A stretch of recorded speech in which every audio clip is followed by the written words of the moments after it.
Welcome to another episode of Whitetail Rendezvous, coming to you 6 days a week as we interview whitetail experts and hear their traditions and personal stories of the hunt. Learn more about the latest gear, discover proven tips, and the latest strategies so you can make your next hunt a success. Now, here's your host, Bruce Hutchin. Whitetail Rendezvous is pleased to announce a partnership with GoHunt.com. Who's GoHunt.com? Well, if you're a DIY hunter, you need the information at GoHunt.com/insider. Why? Because it provides 4,200 profiles, every unit, every species, and every season. Furthermore, they give in-depth analysis, interactive maps, unit access, and seasonal trends. Draws are very important, and they give you the most accurate information in the business. All this is available when you go to GoHunt.com/insider. Make sure you use promo code WR when you join Insider. You'll get a $50 gift card for GoHunt.com Gear Shop. Remember, when you become a member of GoHunt.com/insider, you're going to get a $50 gift card to Go Hunt Gear Shop. What's in the gear shop? The best gear that you can buy for hunting the West. This gear's been field tested by some of the best, and they know what it can do, what it can't do. You're going to get reviews, and you're going to have a selection that is bar none right at the top of the list. Having said that, once you get your gift card, all you have to do is go to GoHunt.com and go to the first page and click on shop and go have some fun. All in all, if you're hunting out West in 2018, GoHunt.com Insider is where you need to be to get all the research information. When you use promo code WR, Whitetail Rendezvous receives a small commission from GoHunt.com. Welcome to another episode. And hey, this is the first episode in January 2018, and we're heading out to California with a good friend, Michael Walker. Now, Michael is an interesting friend. In the warm-up, we were just talking about how interesting, and he and I are kindred spirits. He rolled his truck, and as everybody knows, and I'm sure getting tired of hearing that I rode my truck and both of us walked away. But having said that, Michael's a gold miner. He's a singer. He's a songwriter. He's a hunter. Do you have a TV show, or what's going on there? I used to have a TV show on Pursuit. I did it one season. I didn't like the format. I thought coming up with 22 minutes was something I didn't like to do. So I still record and have my online service, Livin Free Outdoors. And I add stuff now and again. But with Instagram, everything's so quick now. It's just you want to get it out as soon as you can. So I don't do as much on that as I used to, but it's there, Livin Free Outdoors. So this guy has done a lot of things. So listen up. You might pick up some tips if you're looking at 2018. Hey, I'd like to do something different, or I'm interested in X, Y, or Z. Michael's going to share some insider tips. Michael, welcome to the show. Thank you, Bruce. Good to be here. Hey, now I know what a redneck is. I'm not sure if I know what a California neck is. Kind of bring us up to speed on that. Well, a Californeck is just like any other redneck. The only difference is he's in California. There's rednecks everywhere. And I think Jeff Foxworthy kind of made it cool to be a redneck, so we're going to have to tip our hat to him. He was the original. But, where I grew up was a small town. Most of the grandparents and parents that ended up in that town came from either Texas, Arkansas, or Oklahoma. And so where I grew up was probably a lot more like growing up in Texas than it was growing up, say, in Southern California. It was a little bit different. It's not what people normally think of California as. It was agriculture. We had cotton fields all around us, and that was kind of my outdoor life for the first part of it. Now, are you up around San Joaquin Valley, or where do you live? I am smack dab in the middle of the San Joaquin Valley. I'm near Fresno. I was born about an hour north of Fresno, and I grew up about an hour south of Fresno. So I haven't strayed very far at all. Well, and that I've been through that country a little bit, but yeah, it is agriculture. There's no question about it. And, except for the mountains and the type of foliage you have, you could be any place that they grow stuff. Yeah, we where I'm at in Fresno, there's a lot of grapes out here for raisins and wine, but a lot of people don't know 90% of the country's tomatoes that go into either fresh tomatoes or the products come from right here in California. I also heard that California is one of the largest producers of milk and cheese products. That's true. That's true. I don't know if we can eclipse Wisconsin, but we've got a lot of dairies out here. Matter of fact, when I was a kid, my dad worked at a dairy. I grew up with that smell. Just it smells like home to me. Okay, so $1 million question: how does a guy hunt in California? Because they got a lot of different laws, if you will. That's true. Well, you just kind of go up to the mountains and you get your tags and you go up there and you hunt. I don't hunt here as much as I used to. I hunt a lot more in Oklahoma, but I didn't really start hunting until I was 25, and it was actually the state of California forced me to become a hunter. Believe it or not, they created a monster, is what they did. And what happened was back in the early 90s. I don't remember the exact year, but in order to buy a handgun, they required you to take either a handgun safety course or a hunter safety course. And a buddy of mine said, "Well, let's go take the hunter safety course." So over couple of nights, we took the course. I went and got a license. And long story short, somebody asked me to go deer hunting. Bought a deer tag, got up there, and had my first encounter in the woods with a gun and some deer running off. And the adrenaline went up. I didn't get a shot off, but I was hooked from then on out. There's something in us, the same thing that makes kids want to play hide and seek. There's something in all of us that wants to hunt.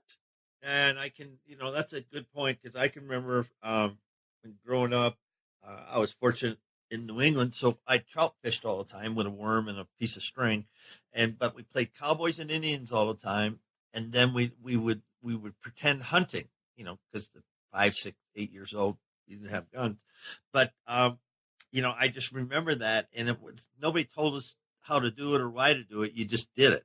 Well, I'll give you a story. I had a friend of mine. He actually worked with him for a long time. He grew up in a small town near Acapulco, Mexico, and he's up here working.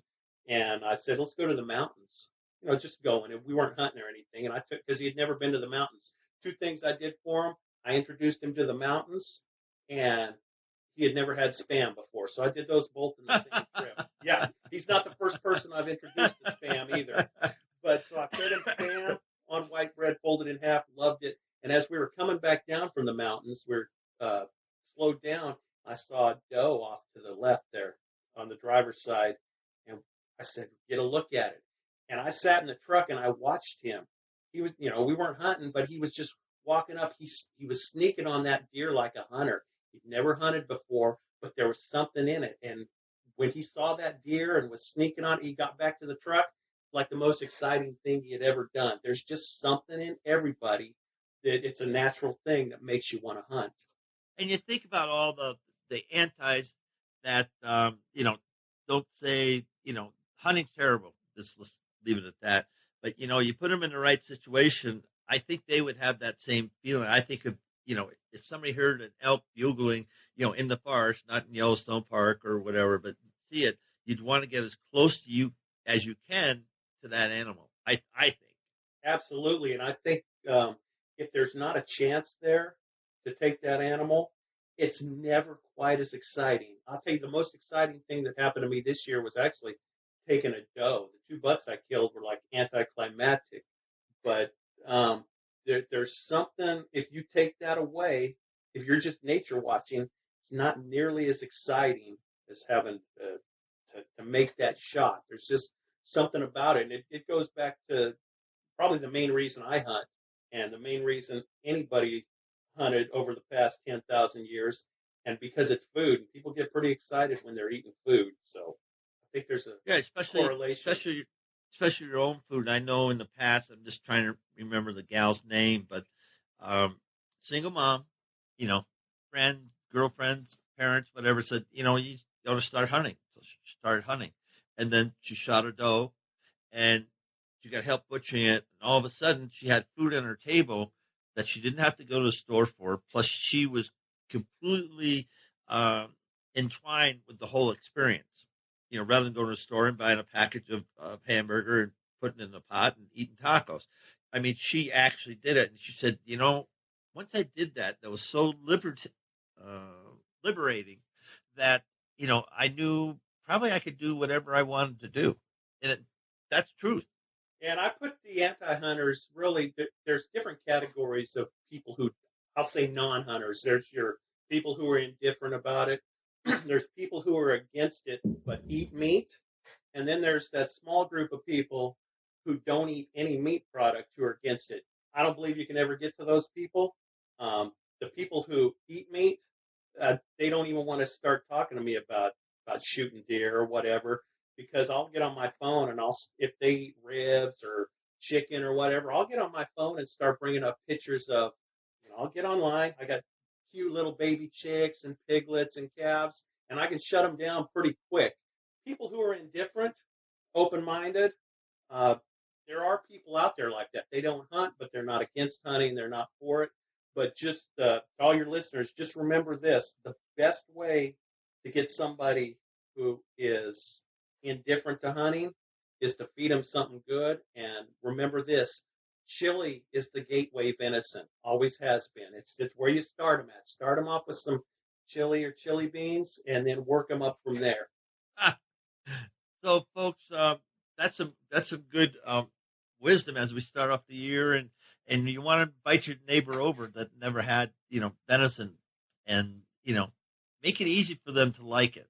I guess that's my thought. Just make it really easy for them to like it and go, what the heck is this? With a good wine or a beer or sweet tea, whatever. But if we make it easy for the folks to enjoy a meal, then all of a sudden they go, well, that wasn't so bad. What's the big deal? There's no big deal. It's food. And one of the things is, if you're feeding somebody wild game that either hasn't had it before, or they'll say it had that taste to it. The thing is, I don't take. I took my first deer into the butcher. After that, I started doing all my own. So I put all my stuff away, wrapped in cellophane as quarters, and then I bring it out and age it at a later date. I age it in my fridge for a week or two before I start cutting it up. And I think the key is three things: don't get any freezer burn on your meat. Make sure that you age it. And three, this is important for people who don't eat wild game: get everything off but the actual red meat, because the flavor that's off-putting to most people is not in the meat itself. It's in the connective tissues, the tendons, the silver and white layers on there. If you can clean that off, you've got them, because it just tastes like the best, cleanest beef you've ever had. When you age, what temperature do you like to age your beef at or venison at? My refrigerator's set at 44. If I could, I'd do it at 38 or 39, but 44, I can leave it in there a couple of weeks and keep dumping off the blood, and it never smells. Once you cut it up, if you've got good meat, and the way I do it, I age it long enough to where when I take a piece of meat, you can squeeze it between your fingers, and it's like squeezing a piece of salmon. It's aged real nice, but it doesn't have any flavor or smell to it yet, and it's ready to go. A little bit of butter in the pan and some seasoning, flip it over. Oh, there's nothing like it. I look up to heaven and I go, every time I cook it for myself. And I probably have it 4 or 5 times a week is how I eat it. Well, folks, there's some culinary delights, if you will, and let's go to what you're doing with the gold and panning or sluicing. And I know there's gold in them there are hills. Obviously, California was founded on the gold rush and all those areas. But how'd you get into that? Well, I'll tell you, back used to watch PBS, and there was the Gold Prospectors Association of America had a show on. It was really just an infomercial, but they had a show on, and they'd sell you a package. Well, I never bought the package or joined. I had a buddy who did, but I worked with a guy who was interested in it, so we started going up, and we'd start panning in different areas, and we would pan and be like, "Is that gold? Is that gold?" And we'd keep looking. Finally, we panned something out. We saw just a little sliver of something, and it didn't look like anything else that had been in the pan before. And you knew that it was gold by the way it acted, the way it looked, and it's kind of like hunting. I was hooked from then. You get that gold fever, you can't get it out of your system. And there's a lot of shows now. I mean, the guys up in Alaska, there's they become TV stars, and they're huge rigs, and I don't know what they call the big separators and stuff like that. But it's just, it's still a huge business. And there's people that actually in Colorado, a lot of gold in Colorado, they'll go out, they'll make $20,000-$30,000 a year. One, they That's know true. where the gold is. That's true. I had a Two, friend of mine. California shut down dredging, or shut down legal dredging. You can't shut down what is not seen. But anyway, they shut down legal dredging, so it ceased. I had a friend of mine from Arizona who used to come up here during the summer with his family, and they'd go in and they'd gold mine on the Feather River, and they had a big dredge. And for people who don't know what a dredge is, it's just basically a vacuum. If you've seen Bering Sea gold, that's basically what we use, but we just use smaller ones that float on pontoons. Well, this guy, he had a pretty good sized one, about the size of a houseboat, and they would dredge all summer. And he told me the best day he ever had, the best single day, 30 ounces. So it's still out there, but the state 30 ounces times an average cost of what, 1,000, 1,500? I don't know what it is. Well, it's about 1,300 now, and when you watch those shows, they'll kick it up. But if you want to know the truth, and I'll tell you the truth about it, generally when you go to sell your gold, it's probably going to be about 85% pure on average. So they take it down for that. And then the buyer will pay you about 85% of that. So you're only going to get about 70% of spot price. And the thing about gold is a standard ounce, like you would weigh your food with, is 28 grams. Gold is 31. You still need to get more gold to make up. So they've got you all the way around. But generally, you'll get paid right around 70% of the actual spot price. So, but that isn't, it's about 800 an ounce. 30 ounces. Now that's a huge day, I'm sure. Times, $1,000. That's $30,000 times 70%. That's still 21 grand. Yeah, and that was one day for them, and they'd go all summer. I never mined like that. I mined a little smaller scale, and I think the best I've done is probably half an ounce in a day. But still, if I can make $100 a day, I feel like I'm doing something. If not, we move on.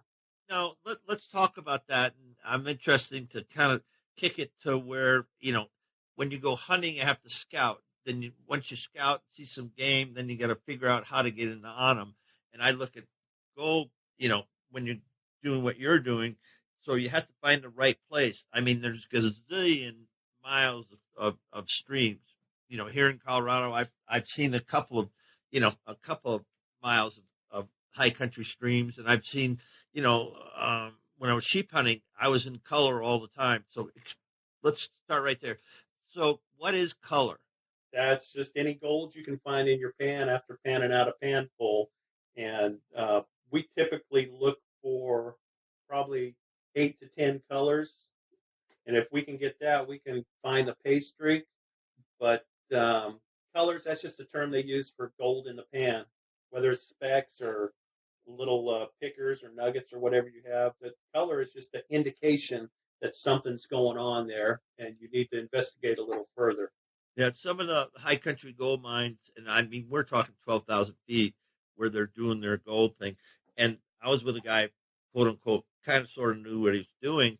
And he said, there's some color. I said, that's not gold, because I thought exactly what you just said. He said, no, the color is in the rocks. And if they find the right composition in the rocks, they know there's gold here. They don't know where.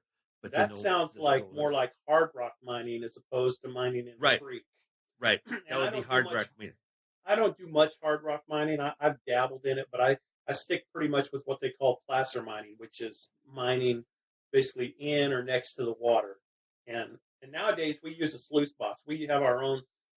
My mining partner and I, we hooked up with a guy who gave us an apparatus to put on top of our sluice. So now we actually. I'm working on the website and the store. We actually manufacture our own sluice. Hands down, to me, the best one on the market. We've been using it.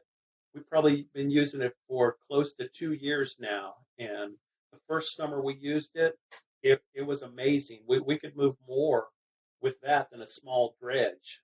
And so I wouldn't trade you a dredge for it. But that's how we do most of ours now. We'll get in the water and we use what we call a micron sluice. That's the name of our company. and it's one of the best on the market as far as I'm concerned. We didn't set out to go in business, but we were using it for our personal use, and everybody wanted one. We said, well, heck, we can't keep giving these away. We got to start selling them. So, but yeah, the when you're looking for gold, a lot of times we'll go in places where historically they've had gold before, and what you want to find a lot of times is places where they couldn't work. And what these old timers would do, they didn't mess around. They were using picks and shovels in their hands, and what they would do, they would actually dig ditches outside of the creek. They would divert the creek, throw off all the stuff on top that was worthless, and then they'd pile up the good stuff and reprocess it. They called it turning over a creek. And they would actually get right down to bedrock in the dry creek by diverting the creek around where they were working, and that's how they did it. So a lot of these places have been they've been mined pretty heavy. But if you can find a place where they couldn't divert the creek, you might be in for something good. So a sluice box, you take dirt, gravel, whatever, you put it in the top, and it just kind of, the water just sifts it out. Is that how that works?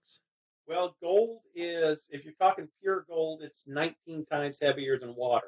If you're talking native gold, it's probably about 16 times denser and heavier, the specific weight.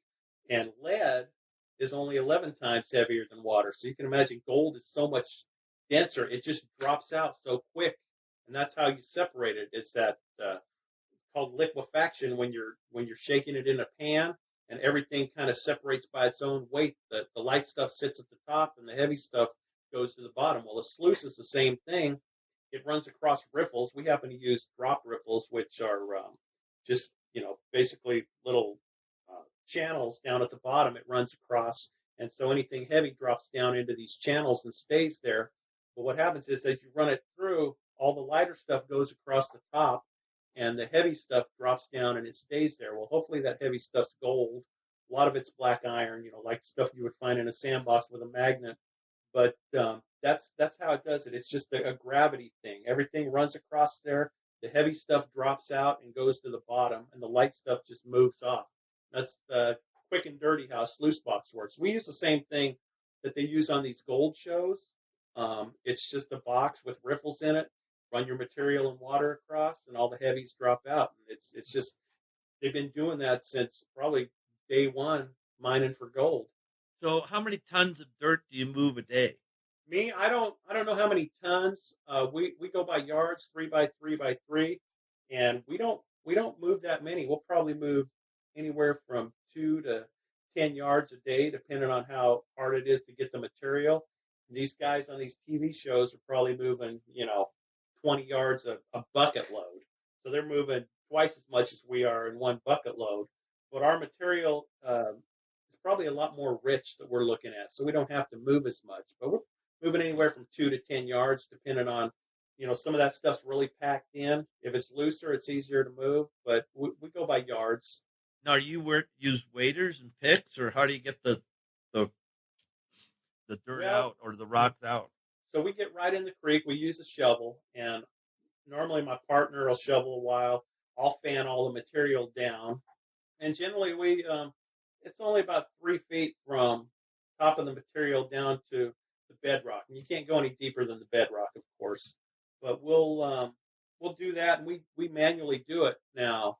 If we're down at lower elevations, we'll get in shorts, and I'll put booties on, and we'll just go in there in shorts and knee pads. Last summer, we were up at 7,000 feet, and it was all snow melt. So the water was probably in the high 30s. We had to wear wetsuits, but we did it exactly the same as we did down at the lower elevations. We manually collected the material in the water, shoveled it in by hand, and that's generally how we work, being that we're not able to dredge now. So how do you, $1 million question, just like how do you find a bull elk? How do you find, a pay stream? What'd you call it? A pay streak. Pay streak. And we had one pay streak this year that we worked, and it was about, I'm going to say 10 to 12 feet wide, and you could just follow it right up through there, and it pinched off down to less than a foot. And after that, it wasn't worth us to work. But that pay streak was kind of easy to follow because there was a rusty color with it because the black iron had rusted. That was an easy one to follow once we found where the gold was at. Other parts of the creek, we found that, and it actually goes contrary to what you're going to read in books. We found that the gold was in the top; it wasn't down on the bedrock. Some event had occurred to get that all turned around, and the gold was in the top foot, not down on the bedrock. So each situation is really different, but you have to take notes and keep track of what has worked in the past. And some areas you just want to take everything. Some areas you just want to take a specific level. There's places where the pay streak might only be, or pay streak and pay layer are two different things. Pay streak is the width and length of it, and the pay layer is how far down that good pay material is, and it may only be 3 or 4 inches thick. And so there's no reason to waste time on what's below that, even though there might be a little bit of gold in it. We leave that for the amateurs. We like to make money at what we do. Okay, so $1 million question. There probably isn't a creek in California come out of the mountains that doesn't have some kind of gold there, just because of geological and all those other factors that when the earth, those mountains were made. So having said that, how do you pick, we're gonna do this quarter mile of this creek or this 100 yards of a creek? How do you decide that? We do it the old-fashioned way, Bruce. We start off by taking a pan and testing it. That the pan is key to everything. Even when you see these gold shows on TV, they've got this big fancy equipment. In the end, or the beginning, it all comes down to testing with a pan or finishing up with your pan. So we'll go down, we'll test it with a pan, we'll test layers, we'll test different sides of the creek, because that sometimes it's on one side and not the other. And then if it looks promising, we'll set our sluice up and we'll run a test for a half hour. And if it's paying, we set up camp there and go to town on it. So it's all about, it starts with the pan. It's always started with the pan. You've got a test pan and see if it's worth exploring further. So you find a pay streak, and then you camp on it, and you don't take all the golds, and you gotta get back to town. You got to go to work or whatever. How do you protect that from somebody else coming along and say, "Oh, somebody's working this"? Well, we do it a couple of ways. One, we'll when we're prospecting, if the area looks really good, we'll claim it. We'll just claim it up, and we have claims we work on. Um, but if it's just going to be a quick, just going to be some there, and we'll move up and use it, we'll just go through there and blow through it, and won't bother claiming it because we're on to the next spot. But if you really want to protect it, I mean, if you don't have a claim on it, anybody can get on it and pan or do whatever. But if you have, if it's claimed, uh, no claim jumpers allowed here. Okay, so then you take your GPS and mark it, or how do you get that claim? So we'll go on. There's an online service provided by the BLM, and you end up having to send paperwork in old-fashioned way, either snail mail or go in person. But you have to fill out the paperwork. You have to get on a map and go township, range, section, all that stuff. Which part of that, and it's all in the description there that you use, and then in your description of it, you've got to put a corner stake in. In California, the rules are one corner stake, I believe, in the northwest portion of the claim. And so you've got to stake it, literally put a post in there and stake it, and then take your paperwork to the BLM. Then it's yours. You've got to redo the some paperwork every year, different things that you have to do, but you don't have to refile it every year. So you don't need a special permit from the BLM or National Forest Service? No, not unless you're using heavy equipment and moving lots of material. So basically, as I hear you, anybody that wants to do this can go out there. They got to get some smarts. Okay, they got to get all the stuff, but they find something, and then they just stake it and do the wherewithal. And it's public land, so they get away with it. What about private land? What about people that are mining on private land? Well, if you know them, that's great. If not, you're out of luck. But people on private land, they've got a little more leeway on what they can do. But if they let you on there, you can go on there. But generally, if people have private land, they don't let you on there, Bruce. It's a sad thing. No, I can appreciate. I wouldn't let you on either. I wouldn't let you on either. I might let you on, Bruce, but I don't know about just a stranger. Oh, lordy, lordy. That's kind of funny. The you know, claim jumpers, you see all the movies and stuff. Does it get rough and tumble every once in a while? It could. It does. I've never really been in a situation like that. You can call the sheriff out, but he won't do anything. Claim jumping is actually a civil matter, not a criminal matter. It's a civil matter, so you have to take him to court and do all kinds of stuff. Usually, So that probably, most people don't claim jump. If they do, it's by accident. And we're pretty amiable about that. We don't, even if we have a claim and we find somebody panning on it or running a little sluice, we usually don't get up in arms over it. We just kind of don't go through it like you own it, but go ahead and pan on it. We're not hard like that. We don't mind. We want more people to do it. So if there's just a little panning going on, we usually don't say anything. Just let them know, hey, that's our claim, but don't do anything more than panning. so we got the hunter in you. Now we got the gold in you. The music. You got your guitar? I didn't set this up, folks. So do you have Actually, your I guitar? I don't have my guitar. My guitar is packed away, Oh man, but I didn't right set it now up right. I haven't even been playing guitar much lately. I've been working on in Photoshop and on the website a little bit. 'Cause, Yeah. there's that back end stuff you have to do that has nothing to do with just getting out there and humming and strumming. So that's what I've been working on lately. I've been working with my co-producer, his company, Lore Entertainment. I just signed a management agreement with him, so we're kind of working together. We've got this new album coming out fairly soon, and a single. So we're doing the stuff that's not even music related on it right now. Well, the song "Ain't Taking These Guns." How did you write that also? I did. I write everything I record generally.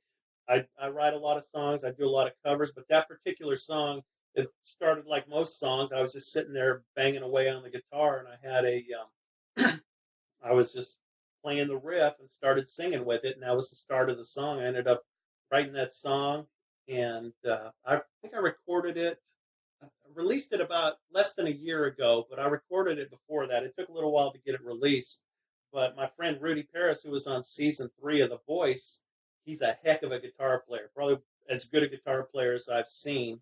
And so I got together with him. He helped produce it and play guitar on it for me. And when we released that song, that was my first real release that I'd collaborated with other people on without just doing a demo at home. Well, folks, I'm trying to bring this up right now. I don't exactly know how it's going to work, but here we go. Ain't taking these guns from me, folks, and so that's live and in charge. And we have the father of that little song in Michael here. So having said that, you're a Renaissance man, and you beat to your own drummer. That's one thing when I met you last year at POMA, Professional Outdoor Media Association. You really roll to yourself, and that's in today's society. I think that's way cool. Yeah, I pretty much do what I want when I want. You may call it a Renaissance man. I think the new term for that is ADD. You can't concentrate on one thing. So they used to call it Renaissance man. I think now they call it ADD. Oh Lord. And folks, that song will be available on my website. You'll have the link to YouTube channel, and you can listen to that all you want once the show is published.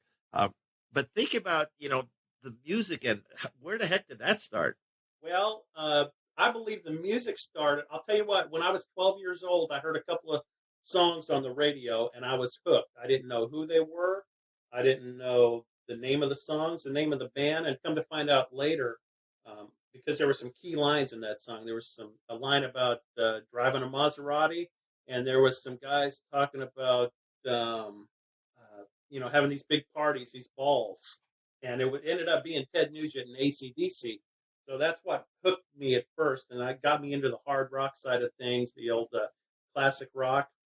But of course, the 14-year-old boy, you got one thing on your mind, and that's girls. And what better way to get girls? It's either sports or or being in a band, and that was pretty much my inspiration for wanting to be in a band at that time.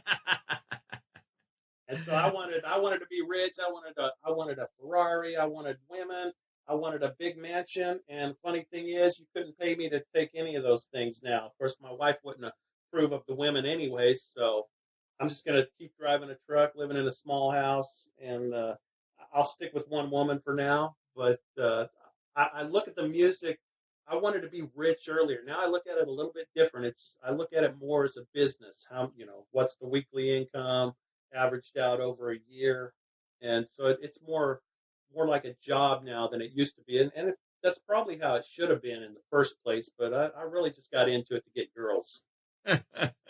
Well, why wouldn't you? I mean, Well, I saw these guys. They had beautiful women. I thought, 14. That's the only thing I had on my mind. School was secondary. But so I ended up getting a guitar when I was 14, acoustic guitar, and learned a few songs. I'm not really a great guitar player, but good enough to sing and accompany myself with the guitar.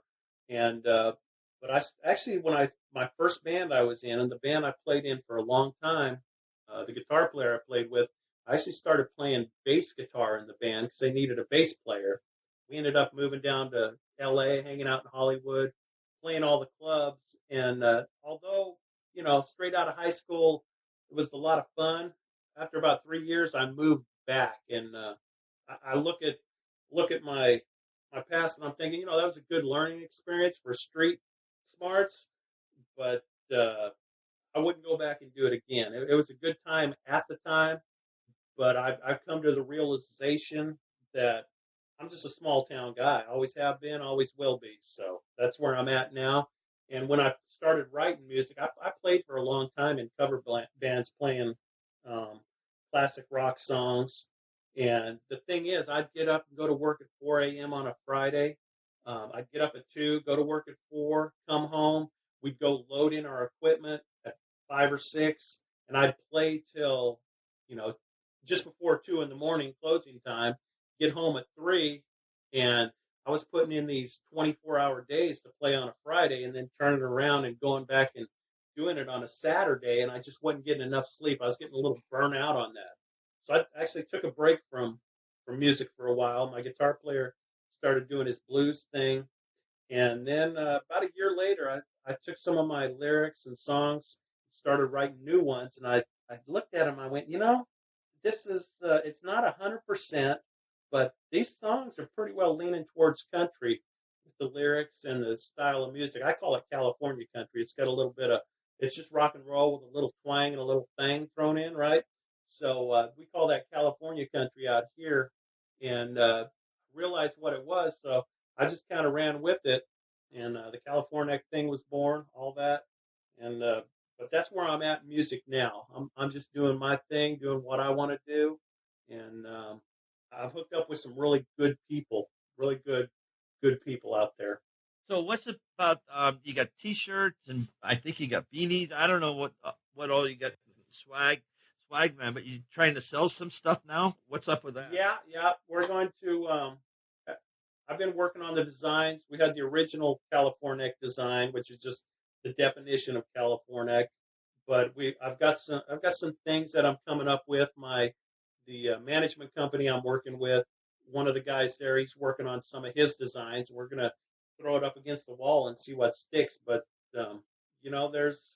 there's a lot more people out here in California. If you were to exclude Southern California and the Bay Area, it would be redneck central. The whole state. It's just it's different where I live than in those big cities. Yeah, and I would agree with that. Living, in the OC, which I did, and when I hung out there, and then I used to go up to San Jose and work there. I never worked up in the San Francisco area. Spent enough time in there. But when you think about that, folks, we already talked about producing. I think most of the almonds in the world come from California. We're talking about milk, talking about grapes. We're talking about cheese. What's some of the other major crops of course, you got your tomatoes. That's Yeah, you 90% said of the that. tomatoes. But what's really been coming on strong lately, they've got a variety. It grows well here, and they give bumper crops of it. They've started growing. A lot of people are taking out different things that they've been growing, and they're growing the heck out of pistachios here, growing them like crazy. We've got I wonder olives why that here. is. Because my You wife, know, I don't know. My wife eats them all the time. I, you know, I don't care.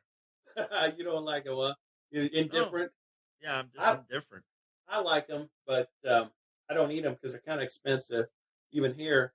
But yeah, they started growing. People they go through these phases where they just have to have this one type of fruit. And the farmers they go where the money's at. So if it makes sense to pull out, say, walnuts and put in pistachios because they're paying more, they'll take that year or two in between the time they plant them and get production, and they'll sell them. So pistachios are really hot right now, and the reason is because our summers, we probably average 98, 100 degrees, very dry. So the truth is, a lot of the Mediterranean type stuff grows really well here in the summertime because it's a very similar climate. It's real dry here, not as dry as Arizona, but it's dry, and so we got a lot of flat land. This valley, it's all flat. It's probably 300 feet above sea level the whole way across, just about. And so we got a lot of flat land here.